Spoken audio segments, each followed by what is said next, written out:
ਮਸੀਹ ਦੀ ਪ੍ਰਭੂ ਦੇ ਦਾਸ ਨੂੰ ਔਰ ਪ੍ਰਭੂ ਦੀ ਦਾਸੀ ਨੂੰ ਮੇਰੇ ਵੱਲੋਂ ਜੈ ਮਸੀਹ ਦੀ। ਮੇਰਾ ਨਾਮ ਗਗਨਦੀਪ ਆ ਔਰ ਮੈਂ ਪਿੰਡ ਔੜ ਦੀ ਰਹਿਣ ਵਾਲੀ ਹਾਂ। मैं अपनी टैस्टमनी दसना चाहनी हाँ। मेरी ये टैस्टमनी मेरी अपनी बेबी ब्लैसिंग की टैस्टमनी आ। मैं दसना चाहनी हाँ कि किस तरह परमेश्वर ने मेरी लाइफ के विच अद्भुत टैस्टमनी पैदा किया। मैं 2010 ਦੇ ਵਿੱਚ ਮੇਰੇ एक बेबी बॉय आ, वो जो कि ਹੁਣ 12 साल का हो चुका है। उस बेटे तो बाद मतलब असी 4-5 साल कोई भी बेबी नहीं चाहते सीगे, पर ਜਦੋਂ ਅਸੀਂ 4-5 ਸਾਲ ਅਸੀਂ ਚਾਹੁੰਦੇ ਸੀ ਕਿ ਅਸੀਂ ਇੱਕ ਹੋਰ ਬੇਬੀ ਲਈਏ ਅਸੀਂ, ਪਰ ਕੀ ਸੀਗਾ ਕਿ ਕੁਝ ਪ੍ਰੋਬਲਮਸ ਹੋਣ ਦੇ ਕਾਰਨ ਮੈਂ ਕਨਸੀਵ ਨਹੀਂ ਕਰ ਪਾ ਰਹੀ ਸੀ, ਬੇਬੀ ਕਨਸੀਵ ਨਹੀਂ ਕਰ ਪਾ ਰਹੀ ਸੀਗੀ।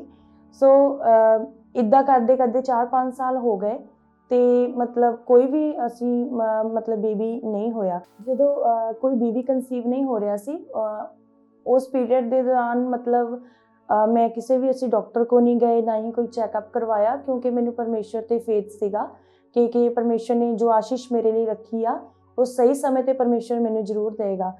तो मैं असी परमेश्वर दे विच बने रहे, अड़े रहे और खड़े रहे, परमेश्वर की सेवा परमेश्वर के कम्मां और प्रार्थनावां दे विच बने रहे।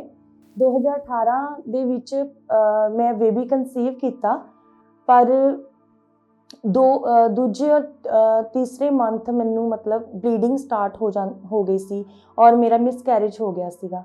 इस तरह 2019 और 2020 दे विच एक बार फिर 2 बार फिर मैं बेबी कंसीव किया, बट मेरा किया मिसकैरेज हो जाता सी। इस तरह मेरे नाल 3 बार होया।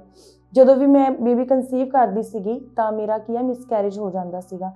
बट मैनू जिद्दां सारे मेरे फ्रेंड्स बोलते सीगे कि तैनूं डॉक्टर को जाना चाहिए आ, क्योंकि हो सकता तेरे अंदर कोई प्रॉब्लम होएगी, है ना, कि जिस तरह तेरे मिसकैरेज हो रहे हैं। बट मैनू किया परमेश्वर ते फेथ सीगा और जिद्दां जिद्दां असी साडे नाल जो भी हो रहा सी, पर असी परमेश्वर दे विच बने रहे। असी कदे भी परमेश्वर नूं कोई भी ताना नहीं दिता और ना ही परमेश्वर दे कम्मां तो पिछे हटे। असी साडा पूरा भरोसा परमेश्वर ते पहला वांग सीगा।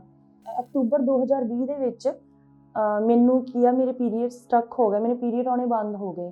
तो इदा 5-6 मंथ कंटिन्यू चलिया और मैं मतलब किसी डॉक्टर को भी नहीं गई ये रिगार्डिंग, और ना ही मैं किसी भी कोई भी मैडिसन या ट्रीटमेंट स्टार्ट किया।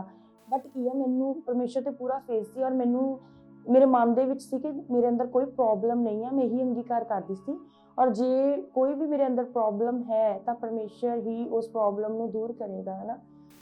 मैनू मतलब जदों भी कोई डॉक्टर को जाने लिए बोलता सी तो मैं कहती सी कि नहीं, मैनू परमेश्वर ते पूरा भरोसा आ, क्योंकि परमेश्वर बुराइयां चों भलाइयां पैदा करने वाला परमेश्वर आ। जदों इस तरह मैनू 5-6 मंथ मैनू हो गए कंटिन्यू और मैनू पीरियड नहीं आ रहे सी, तो एक दिन मैं अपना प्रेयर का विषय लैके मैं परमेश्वर के दास दासी नूं मिली। उन्होंने मैं पर्सनली मिली और मैं अपना प्रेयर का विषय उन्होंने दसिया, और परमेश्वर के दास ने और परमेश्वर की दासी ने मेरे लिए बाय ले हैंड मेरे लिए प्रेयर की, और उन्होंने मैनू वर्ड्स दिते कि तुसी जल्द गवाही के नाल वापस आ रहे हैं। तो मैं उन्होंने दिते हुए वर्ड्स नूं रिसीव किया और मैं घर चले गई। इस तरह मैं अपने आप नूं 1 वीक पूरा चैक किया, बट की है जी मेरी प्रॉब्लम सीगी सेम सीगी। मेरे मतलब प्रॉब्लम में कोई चेंजिस नहीं सीगे, कोई पीरियड नहीं आए सी मैनू। बट मैनू किया परमेश्वर ते पूरा फेथ सी और मैं परमेश्वर नाल प्रेयर च बोलदी सी कि परमेश्वर तुहाडे दास ने बोलिया है कि मैं टेस्टमनी नाल वापस आ रही हाँ, और मैं ये नहीं जानती हैगी कि की टेस्टमनी मेरी लाइफ च बन जा रही है। और बट मैनू पूरा फेथ सी कि परमेश्वर कोई टेस्टमनी मेरी लाइफ च जरूर बनाएगा, क्योंकि परमेश्वर अपने दासां दे बोले हुए वर्ड्स नूं व्यर्थ नहीं जाण दिंदा। सो इस तरह जदों सैकेंड वीक स्टार्ट होया तो असी वीक के एंड विच मैं अपना प्रैगनेंसी टेस्ट किया और मैं प्रैगनेंट सीगी, और मैं प्रभु का धन्नवाद करदी हाँ।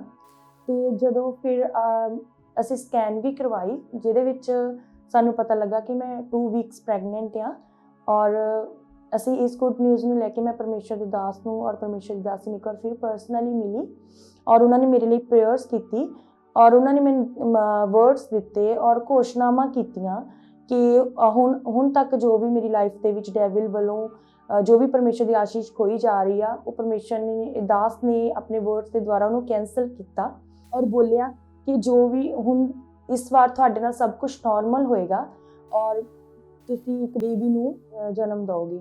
ਤਾਂ ਮੈਂ ਪ੍ਰਭੂ ਦੇ ਇਹ ਦਾਸ ਦੇ ਇਹਨਾਂ ਵਰਡਸ ਨੂੰ ਰਿਸੀਵ ਕੀਤਾ ਔਰ ਮੈਂ ਘਰ ਗਈ ਔਰ ਅਸੀਂ ਜਦੋਂ ਡਾਕਟਰ ਨਾਲ ਕੰਸਰਨ ਕੀਤਾ ਔਰ ਮੇਰਾ ਟ੍ਰੀਟਮੈਂਟ ਸਟਾਰਟ ਹੋਇਆ ਤਾਂ ਡਾਕਟਰ ਨੇ ਬੋਲਿਆ ਕਿ ਤੁਹਾਡਾ ਜਿਹੜਾ ਟ੍ਰੀਟਮੈਂਟ ਆ ਬਹੁਤ ਹਾਰਡ ਆ, ਕਿਉਂਕਿ ਮੇਰੇ ਡੇਲੀ ਇੰਜੈਕਸ਼ਨਸ ਡਾਕਟਰ ਨੇ ਸਟਾਰਟ ਕਰ ਦਿੱਤੇ ਕਿ ਮੇਰੇ ਦਿਨ ਵਿੱਚ ਮੇਰੇ ਇੱਕ ਟਾਈਮ ਔਰ ਵੀਕਲੀ ਇੱਕ ਮੇਰਾ ਇੰਜੈਕਸ਼ਨ ਲੱਗਦਾ ਸੀਗਾ, ਜੋ ਮੇਰੇ ਥਾਈਜ਼ ਦੇ ਔਰ ਸ਼ੋਲਡਰਸ ਔਰ ਟਮੀਜ਼ ਦੇ ਵਿੱਚ ਲੱਗਦਾ ਸੀਗਾ।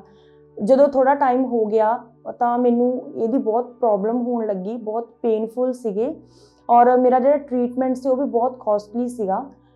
ਸੋ ਅਸੀਂ ਸੋਚਿਆ ਕਿ ਸਾਨੂੰ ਇਹ ਟ੍ਰੀਟਮੈਂਟ ਬੰਦ ਕਰਨਾ ਚਾਹੀਦਾ, ਬਟ ਇਹ 2 ਮੰਥ ਕੰਟੀਨਿਊ ਚੱਲਿਆ। ਅਸੀਂ ਡਾਕਟਰ ਵੀ ਚੇਂਜ ਕੀਤਾ ਬਟ ਮੇਰਾ ਜਿਹੜਾ ਟ੍ਰੀਟਮੈਂਟ ਸੀਗਾ ਉਹ ਮਤਲਬ ਬਹੁਤ ਕੋਸਟਲੀ ਹੀ ਸੀ ਔਰ ਸੇਮ ਸੀ। ਜਿਸ ਡਾਕਟਰ ਕੋਲ ਵੀ ਅਸੀਂ ਜਾਂਦੇ ਸੀ ਉਹਨਾਂ ਨੇ ਸਾਨੂੰ ਇਹੀ ਬੋਲਿਆ ਕਿ ਤੁਹਾਡਾ ਇਹੀ ਟ੍ਰੀਟਮੈਂਟ ਸੇਮ ਚੱਲਣਾ ਆ ਔਰ ਤੁਸੀਂ ਇਹਨੂੰ ਸਟਾਪ ਨਹੀਂ ਕਰ ਸਕਦੇ। ਜੇ ਤੁਸੀਂ ਸਟਾਪ ਕਰੋਗੇ ਤਾਂ ਕੀ ਆ, ਤੁਹਾਡਾ ਬੇਬੀ ਡਿਸਟਰੋਏ ਹੋ ਜਾਣਾ ਆ। ਤੇ ਬਟ ਕੀ ਆ, ਸਾਨੂੰ ਮਤਲਬ ਮੇਰੇ ਅੰਦਰ ਜਦੋਂ ਡਾਕਟਰ ਇਦਾਂ ਦੇ ਵਰਡਸ ਬੋਲਦੇ ਸੀ ਤਾਂ ਮੈਨੂੰ ਲੱਗਦਾ ਸੀ ਕਿ ਨਹੀਂ, ਪਰਮੇਸ਼ਰ ਤੇਰੀ ਦਿੱਤੀ ਹੋਈ ਆਸ਼ੀਸ਼ ਆ, ਜੋ ਕਿ ਦਵਾਈਆਂ ਔਰ ਮੈਡੀਸਿਨ ਜਾਂ ਕਿਸੇ ਵੀ ਇੰਜੈਕਸ਼ਨ ਦੇ ਨਾਲ ਨਹੀਂ ਬਲਕਿ ਤੇਰੀ ਗ੍ਰੇਸ ਦੇ ਨਾਲ ਮੈਨੂੰ ਮਿਲੀ ਆ।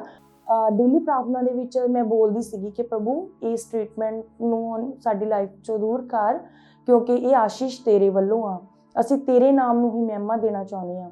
ਸੰਡੇ ਪ੍ਰੇਅਰ ਸਰਵਿਸ ਦੇ ਵਿੱਚ ਜਦੋਂ ਮੈਂ ਆਈ ਔਰ ਮੈਂ ਪਰਮੇਸ਼ਰ ਨਾਲ ਇਹੀ ਗੱਲ ਕਰਦੀ ਸੀਗੀ ਕਿ ਪ੍ਰਭੂ ਕਿ ਜਿਹੜਾ ਇਹ ਟ੍ਰੀਟਮੈਂਟ ਚੱਲਦਾ ਇਹ ਬਹੁਤ ਕੋਸਟਲੀ ਆ ਔਰ ਜਿਹੜੇ ਇੰਜੈਕਸ਼ਨ ਆ ਬਹੁਤ ਪੇਨਫੁਲ ਆ ਔਰ ਮੈਂ ਸਹਿ ਨਹੀਂ ਸਕਦੀ ਹੈਗੀ ਔਰ ਮੈਂ ਇਹੀ ਪ੍ਰਾਰਥਨਾ ਕਰਦੀ ਸੀ। ਔਰ ਪ੍ਰਭੂ ਦਾ ਵਚਨ ਕਹਿੰਦਾ ਤੁਸੀਂ ਅਜੇ ਗੱਲਾਂ ਹੀ ਕਰਦੇ ਹੋਵੋਗੇ ਔਰ ਮੈਂ ਉਹਨਾਂ ਨੂੰ ਸੁਣ ਲਵਾਂਗਾ ਔਰ ਪੂਰੀਆਂ ਕਰਾਂਗਾ। ਬਿਲਕੁਲ ਪਰਮੇਸ਼ਰ ਨੇ ਮੇਰੀ ਲਾਈਫ 'ਚ ਉਸੇ ਤਰ੍ਹਾਂ ਕੀਤਾ। ਉਸੇ ਸੰਡੇ ਸਰਵਿਸ ਦੇ ਵਿੱਚ ਪਰਮੇਸ਼ਰ ਦੇ ਦਾਸ ਨੇ ਮੇਰੇ ਲਈ ਪ੍ਰੋਫੈਟਿਕ ਵਰਡਸ ਬੋਲੇ ਕਿ ਕਿਸੇ ਦੇ ਇੰਜੈਕਸ਼ਨਸ ਲੱਗ ਰਹੇ ਆ, ਡੇਲੀ ਇੰਜੈਕਸ਼ਨਸ ਲੱਗ ਰਹੇ ਆ, ਪਰਮੇਸ਼ਰ ਅੱਜ ਤੋਂ ਉਹਨਾਂ ਨੂੰ ਬੰਦ ਕਰਨ ਜਾ ਰਿਹਾ। ਜਿਸ ਤਰ੍ਹਾਂ ਅਸੀਂ ਮੈਂ ਪੂਰੇ ਫੇਥ ਨਾਲ ਇਹਨਾਂ ਵਰਡਸ ਨੂੰ, ਇਸ ਪ੍ਰੋਫੈਸੀ ਨੂੰ ਆਪਣੇ ਅੰਦਰ ਲਿਆ ਔਰ ਮੈਨੂੰ ਪੂਰਾ ਫੇਥ ਸੀ ਕਿ ਜਿਸ ਤਰ੍ਹਾਂ ਪਾਸਟਰ ਜੀ ਨੇ ਬੋਲਿਆ ਆ, ਪਰਮੇਸ਼ਰ ਦਾਸ ਨੇ ਬੋਲਿਆ, ਇਹ ਹੋਣ ਜਾ ਰਿਹਾ। ਤੇ ਅਸੀਂ ਡਾਕਟਰ ਨੂੰ ਚੇਂਜ ਕੀਤਾ ਔਰ ਜਦੋਂ ਅਸੀਂ ਡਾਕਟਰ ਕੋਲ ਗਏ ਤਾਂ ਡਾਕਟਰ ਨੇ ਇਹ ਵਾਲਾ ਟ੍ਰੀਟਮੈਂਟ ਔਰ ਇਹ ਜਿਹੜੇ ਇੰਜੈਕਸ਼ਨਸ ਮੇਰੇ ਲੱਗਦੇ ਸੀ ਡੇਲੀ ਬਿਲਕੁਲ ਬੰਦ ਕਰ ਦਿੱਤੇ ਔਰ ਉਹਨਾਂ ਨੇ ਕਿਹਾ ਕਿ ਤੁਹਾਡਾ ਬਿਲਕੁਲ ਨੋਰਮਲ ਜੋ ਤੁਹਾਡੇ ਲਈ ਟੈਬਲੇਟਸ ਆ ਤੁਹਾਡੇ ਲਈ ਉਹੀ ਚੱਲਣਗੀਆਂ, ਤੁਹਾਡਾ ਕੋਈ ਵੀ ਜੋ ਕੋਸਟਲੀ ਜਾਂ ਕੁਝ ਵੀ ਟ੍ਰੀਟਮੈਂਟ ਸਪੈਸ਼ਲ ਟ੍ਰੀਟਮੈਂਟ ਨਹੀਂ ਹੋਏਗਾ, ਕਿਉਂਕਿ ਤੁਹਾਡਾ ਬੇਬੀ ਬਿਲਕੁਲ ਸੇਫ ਹੈ ਔਰ ਤੁਹਾਨੂੰ ਕੁਝ ਨਹੀਂ ਹੋਏਗਾ। ਤੇ ਮੈਂ ਪਰਮੇਸ਼ਰ ਦਾ ਧੰਨਵਾਦ ਕੀਤਾ। ਫਿਰ ਉਸ ਤੋਂ ਬਾਅਦ ਪਰਮੇਸ਼ਰ ਨੇ ਆਪਣੇ ਦਾਸ ਦੇ ਬੋਲੇ ਹੋਏ ਵਰਡਸ ਨੂੰ ਇੱਕ ਵਾਰ ਫਿਰ ਮੇਰੀ ਲਾਈਫ 'ਚ ਪੂਰਾ ਕੀਤਾ ਔਰ ਇਸ ਤਰ੍ਹਾਂ ਮੇਰੇ ਮਨ ਦੇ ਵਿੱਚ ਇੱਕ ਡਰ ਫਿਰ ਵੀ ਬਣਿਆ ਹੋਇਆ ਸੀਗਾ, ਕਿਉਂਕਿ ਪਹਿਲਾਂ ਮੇਰੇ ਜਿੱਦਾਂ ਮਿਸਕੈਰੇਜ ਹੋ ਚੁੱਕੇ ਸੀਗੇ। ਪਰ ਜਿੱਦਾਂ ਮੈਂ ਡੇਲੀ ਔਨਲਾਈਨ ਵੀ ਔਰ ਮੈਂ ਰੈਗੂਲਰ ਵੀ ਪ੍ਰੇਅਰ ਸਰਵਿਸ ਅਟੈਂਡ ਕਰਦੀ ਸੀਗੀ ਤੇ ਮੈਂ ਪਰਮੇਸ਼ਰ ਦੇ ਦਿੱਤੇ ਹੋਏ ਵਰਡਸ ਨੂੰ ਜੋ ਆਪਣੇ ਦਾਸ ਦੇ ਦੁਆਰਾ ਦਿੰਦੇ ਸੀ ਮੈਂ ਉਹਨਾਂ ਨੂੰ ਰਿਸੀਵ ਕਰਦੀ ਸੀਗੀ। ਇਸ ਤਰ੍ਹਾਂ ਸਮਾਂ ਬੀਤਿਆ ਔਰ ਜਦੋਂ ਮੈਨੂੰ 9 ਮੰਥ ਕੰਪਲੀਟ ਹੋ ਗਏ, ਪਰਮੇਸ਼ਰ ਨੇ ਇਹਨਾਂ ਸਾਰੀਆਂ ਪ੍ਰੋਬਲਮਸ ਨੂੰ ਦੂਰ ਕਰਕੇ ਮੈਨੂੰ 20 ਅਕਤੂਬਰ 2021 ਦੇ ਵਿੱਚ ਇੱਕ ਬੇਬੀ ਬॉय ਦੇ ਨਾਲ ਬਲੈਸ ਕੀਤਾ। ਔਰ ਜਿਸ ਤਰ੍ਹਾਂ ਮੈਂ ਦੱਸਣਾ ਚਾਹੁੰਦੀ ਕਿ ਪਰਮੇਸ਼ਰ ਦਾਸ ਨੇ ਬੋਲਿਆ ਸੀ ਕਿ ਸਾਰਾ ਕੁਝ ਨਾਰਮਲ ਹੋਏਗਾ। ਪ੍ਰੈਗਨੈਂਸੀ ਦੇ ਡਿਊਰਿੰਗ ਮੈਂ ਮਤਲਬ ਜੌਬ ਕਰਦੀ ਹਾਂ ਔਰ ਮੈਂ ਦੱਸਣਾ ਚਾਹੁੰਦੀ ਹਾਂ ਕਿ ਮੈਂ ਕੰਟੀਨਿਊ ਆਪਣੀ ਜੌਬ ਨੂੰ ਰੈਗੂਲਰ ਰੱਖਿਆ। 18 ਅਕਤੂਬਰ ਨੂੰ ਮੈਂ ਸਕੂਲ ਤੋਂ ਆਪਣੀ ਜੌਬ ਤੋਂ ਲੀਵ ਲਈ। ਸੋ ਮੈਂ ਪਰਮੇਸ਼ਰ ਦਾ ਧੰਨਵਾਦ ਕਰਦੀ ਹਾਂ। ਕੋਈ ਮੈਨੂੰ ਬੈੱਡ ਰੈਸਟ ਨਹੀਂ ਸੀ, ਮੈਨੂੰ ਕੋਈ ਵੀ ਪ੍ਰੋਬਲਮ ਨਹੀਂ ਸੀ, ਸਭ ਕੁਝ ਮੇਰੇ ਨਾਲ ਨਾਰਮਲ ਸੀ। ਮੈਂ ਪ੍ਰਭੂ ਦਾ ਬਹੁਤ ਬਹੁਤ ਧੰਨਵਾਦ ਕਰਦੀ ਹਾਂ ਔਰ ਮੈਂ ਸਾਰਾ ਇੱਜ਼ਤ ਜਲਾਲ ਔਰ ਮਹਿਮਾ ਪ੍ਰਭੂ ਦੇ ਨਾਮ ਨੂੰ ਦਿੰਦੀ ਹਾਂ ਔਰ ਪ੍ਰਭੂ ਦੇ ਦਾਸ ਦਾ ਔਰ ਪਰਮੇਸ਼ਰ ਦੀ ਦਾਸੀ ਦਾ ਵੀ ਦਿਲ ਤੋਂ ਧੰਨਵਾਦ ਕਰਦੀ ਹਾਂ। ਸਾਰਿਆਂ ਨੂੰ ਜੈ ਮਸੀਹ।